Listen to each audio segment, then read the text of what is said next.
Welcome to Burlap Teachers. Enjoy the video. In this video, I will explain how to file an eviction notice in California. First, you need to understand the valid reasons for eviction, such as unpaid rent or lease violations. Next, select the appropriate notice, like a 3-day notice to pay rent or quit, or a 30-day notice for other breaches.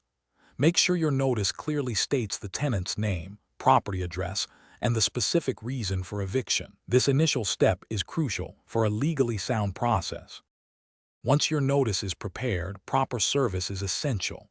You must serve the notice to all adult tenants using approved methods. These include personal service, where you hand it directly to the tenant, or substituted service, where you leave it with a responsible person and mail a copy. Another option is post and mail.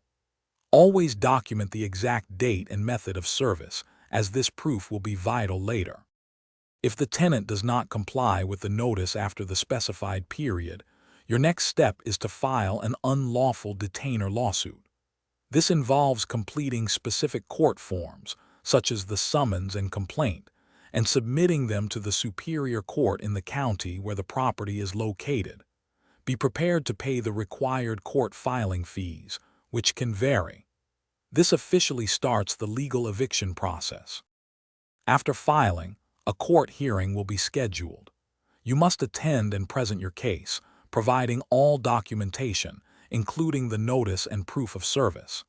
If the judge rules in your favor, they will issue a judgment for possession.